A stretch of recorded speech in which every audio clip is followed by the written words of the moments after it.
यह घटना उस समय की है जब कुरुक्षेत्र के रणक्षेत्र को विशाल सेनाओं के आवागमन की सुविधा के लिए तैयार किया जा रहा था।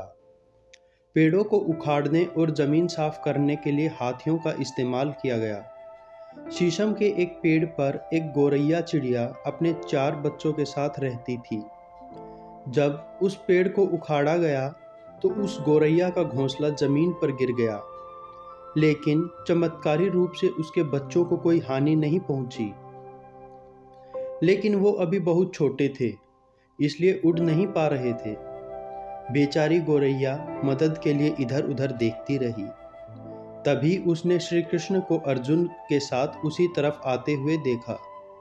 वे युद्ध के मैदान की जांच करने और युद्ध की शुरुआत से पहले जीतने की रणनीति तैयार करने के लिए वहां आए थे। उस गोरैया ने श्री कृष्ण के रथ तक पहुंचने के लिए अपने छोटे पंख फड़फड़ाए और जैसे तैसे श्री कृष्ण जी के पास पहुंची। हे कृष्ण, दया करके मेरे बच्चों को बचाइए, क्योंकि युद्ध शुरू होने पर कल सैनिकों द्वारा उन्हें कुचल दिया जाएगा, गोरैया ने विनती की। श्री कृष्ण जी बोले, हे गोरैया, मैं तुम्हारी बात सुन रहा हूँ, लेकिन मैं प्रकृति के कानून में हस्तक्षेप नहीं कर सकता। गोरैया ने कहा, भगवान, मैं जानती हूँ कि आप सबके पालनहार हैं। मैं अपने बच्चों के भाग्य को आपके हाथों में सौंपती हूँ। अब यह आप पर निर्भर करता है कि आप उन्हें मारते हैं या उन्हें बचाते हैं। नियति पर किसी का नियंत्रण नहीं है।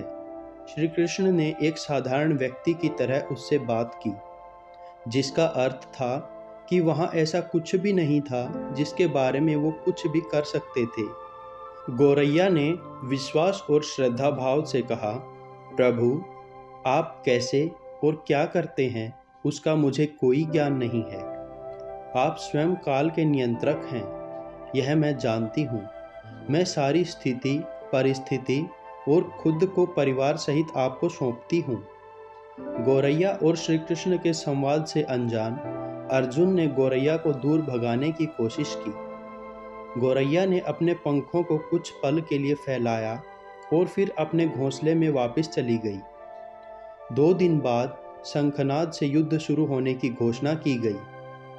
श्री कृष्ण ने अर्जुन से कहा कि अपना धनुष बाण मुझे दो। अर्जुन चौंके, क्योंकि श्री कृष्ण ने इस युद्ध में कोई भी शस्त्र ना उठाने की कसम खाई थी। इसके अलावा अर्जुन का मानना था कि उनसे अच्छा धनुर्धर और कोई है ही नहीं। मुझे आज्ञा दें प्रभु, मेरे तीरों के लिए कुछ भी अभेद्य नहीं है, अर्जुन ने पूर्ण विश्वास के साथ कहा। शांत भाव से श्री कृष्ण ने अर्जुन से धनुष लेकर एक हाथी का निशाना साध कर तीर छोड़ दिया, परंतु हाथी को लगने की बजाय तीर हाथी के गले की घंटी से टकराया और तेज आवाज के साथ एक चिंगारी सी उड़ी। अर्जुन यह देखकर अपनी हंसी नहीं रोक पाए कि श्री कृष्ण एक आसान सा निशाना चूक गए। क्या एक प्रयास मैं करूं? अर्जुन ने कहा। उनकी बात को अनसुना करते हुए श्री कृष्ण ने उन्हें धनुष लौटा दिया और कहा कि कोई और प्रयास की जरूरत नहीं है।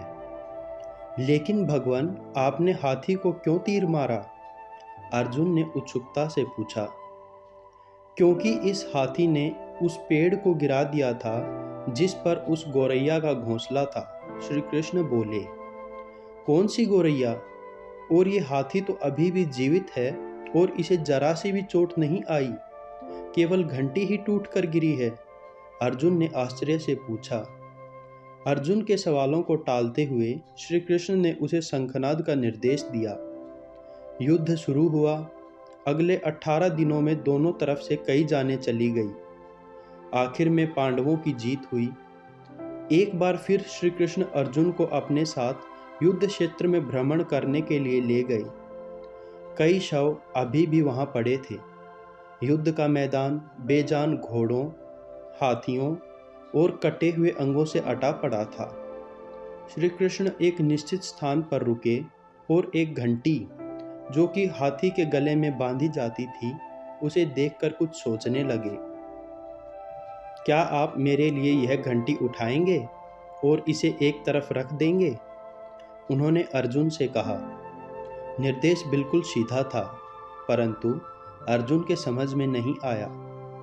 आखिरकार इतने बड़े युद्ध क्षेत्र में जहां बहुत सी दूसरी वस्तुओं को हटाने की जरूरत थी, फिर श्री कृष्ण उसे उस घंटी को रास्ते से हटाने के लिए क्यों कह रहे हैं? मन ही मन सोचते हुए अर्जुन ने प्रश्नवाचक दृष्टि से श्री कृष्ण की ओर देखा।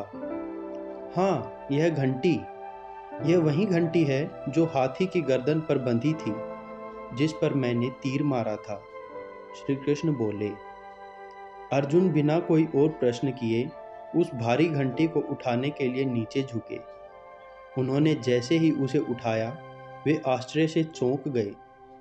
1, 2, 3, 4 और 5 4 युवा पक्षी और एक गोरैया उस घंटी के नीचे से निकले। बाहर निकलकर वह गोरैया और छोटे पक्षी श्री कृष्ण के आसपास मंडराने लगे और खुशी से चहचहाते हुए उनकी परिक्रमा करने लगे। 18 दिन पहले काटी गई उस एक घंटी ने गोरैया के पूरे परिवार की रक्षा की थी। मुझे क्षमा करें श्री कृष्ण, आपको मानव रूप में देखकर और सामान्य मनुष्यों की तरह रहते देख मैं भूल गया था कि वास्तव में आप कौन हैं। अर्जुन श्री कृष्ण के उस चमत्कार को देखकर भावुक हो गए। अगर आपको यह कहानी पसंद आई तो इस वीडियो को लाइक करें और अपने दोस्तों के साथ शेयर करें। ऐसी ही और नई कहानियाँ सुनने के लिए story phone official YouTube channel को सब्सक्राइब करें। धन्यवाद।